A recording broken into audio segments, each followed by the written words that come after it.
सोमवार की सुबह नए और एक और इंटरेस्टिंग हफ्ते की आज से शुरुआत होती हुई अपफ्रंट बता दूं, फिर से एक ट्रंकेटेड वीक है, यानी कि छोटा कारोबारी हफ्ता है, क्योंकि इस हफ्ते गुरुवार को ईद उल फित्र यानी कि ईद के चलते मार्केट हॉलिडे है। और क्योंकि थर्सडे को मार्केट हॉलिडे है, ध्यान रखिएगा इस हफ्ते की वीकली एक्सपायरी परसों यानी कि वेडनेसडे को हमें उसकी करनी है तैयारी। अच्छा, क्विकली रैप अप कर देता हूं, लास्ट वीक रहा कैसा था। आपकी स्क्रीन पर मंडे टू फ्राइडे के बीच का मूवमेंट स्क्रीन पे नजर आएगा। तो आखिरी में वेडनेसडे जाते आते बैक टू बैक तेजी के साथ कामकाज हुआ। हर दिन एफआईआईज ने कैश मार्केट में बिकवाली करी थी, थर्सडे को छोड़ के। तो अब क्योंकि फ्राइडे को फिर से एफआईआईज की तरफ से 1100 करोड़ रुपए के आसपास की बिकवाली का आंकड़ा आता हुआ, तो लग रहा है शायद थर्सडे को मेयरली एक्सपायरी रिलेटेड एडजस्टमेंट्स थे, 4 दिनों के सेल ऑफ के बाद जो एकदम से बाइंग आई थी, क्योंकि सेलिंग रिज्यूम होती हुई। लेकिन हाईलाइट था हफ्ते के सेकेंड हाफ में हर दिन ऑलमोस्ट 100 अंकों की मजबूती, वेडनेसडे, थर्सडे, फ्राइडे को। और इनफैक्ट हमने वीकली क्लोज जो था भारतीय बाजारों का 14,800 के ऊपर होता हुआ देखा। तो अच्छा मोमेंटम हमने सेकेंड हाफ में पकड़ा है। आज के क्यूज क्विकली आप लोग की स्क्रीन पर आ जाएंगी। मोमेंटम हमारे यहां ही नहीं, मोमेंटम यूएस में भी इंटैक्ट है। फ्राइडे के ट्रेडिंग सेशन में यूएस में क्रॉस बेंचमार्क्स मजबूती के साथ कामकाज, 2/3 से ऑलमोस्ट 1% का उछाल था। और यह बावजूद इसके कि अप्रैल के जॉब्स रिपोर्ट आनी थी, बहुत कमजोर वो जॉब्स रिपोर्ट आई, उसके बावजूद इस तरह का उछाल था। शायद होप जागने लगी इस तरह की कमजोर जॉब्स रिपोर्ट के बाद कि मॉनेटरी पॉलिसी या फिर वो टाइटनिंग का जो डर था, लिक्विडिटी सक आउट करने का, वो फियर्स थोड़े से कम हुए इस बहुत कमजोर जॉब्स रिपोर्ट के बाद, इसलिए उछाल। खैर उस पर डिटेल में नीरज बाजपेयी से चर्चा करूंगा। मैं इस समय आपको तब और अब दिखा देता हूं। हमने डाइजेस्ट करा था फ्राइडे को 3:30 बजे जाते जाते 50 पॉइंट डाउ फ्यूचर्स में उछाल। एक्चुअल सेशन में डाउ में 230 अंकों का उछाल था।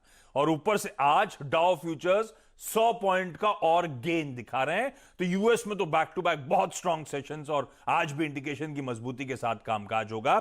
इनफैक्ट इवन नैस्डैक हमने 30 पॉइंट पचाए थे, 120 अंकों का उछाल था। बाकी के तमाम वेरिएबल्स आपकी स्क्रीन पर। कच्चा तेल $70 के करीब जाता हुआ, गोल्ड अब कन्विंसिंगली $1800 प्रति आउंस के ऊपर लगातार कामकाज करता हुआ। तो अक्रॉस एसेट क्लासेस बढ़िया बाइंग।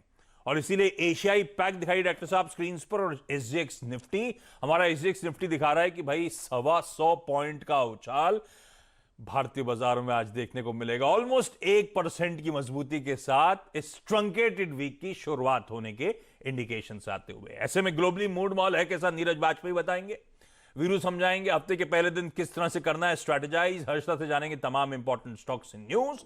लेकिन शुरुआत नीरज जी के साथ। Neeraj ji good morning. क्या चल रहा है यूएस में, ताबड़तोड़ तेजी के पीछे कारण क्या है? गुड मॉर्निंग आशीष। जो जॉब डेटा आया वो सरप्राइजिंगली बहुत नीचे है। तो ट्रेडर्स के मन में बड़ा उल्लास है कि अब इन्फ्लेशन का इतना डर नहीं रहेगा, जो तमाम पैकेजेस है उसमें कोई कट नहीं होगा, ऐसी कोई कमेंट्री नहीं आएगी, क्योंकि जॉब डेटा बहुत ख़राब आया है। 10 लाख की उम्मीद थी और उससे तो 1/3 आया है।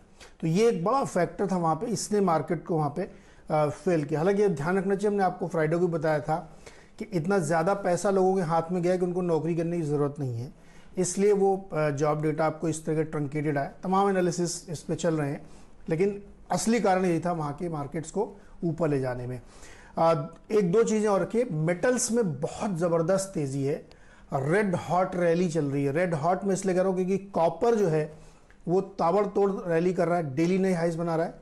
Bank of America Merrill Lynch ने 20,000 का टारगेट दिया, $20,000 का।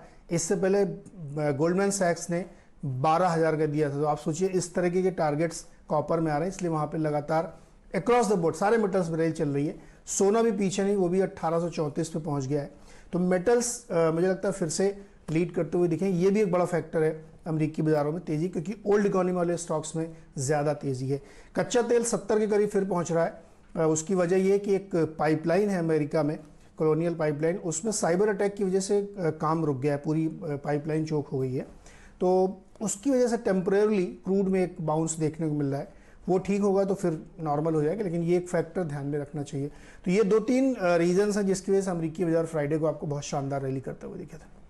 ओके, दो तीन रीजन जिसके चलते अच्छी तेजी और अमेरिका से बढ़िया हमें वो क्यूज मिले ओवर द वीकेंड, इसलिए क्रॉस एशिया बाइंग, इसलिए एसजीएक्स निफ्टी में तूल, और एसजीएक्स निफ्टी तो ऑलमोस्ट 15,000 के किसिंग डिस्टेंस, इनफैक्ट शुरुआती टिक्स में तो 15,000 के स्तर हमें दिखा चुका है। और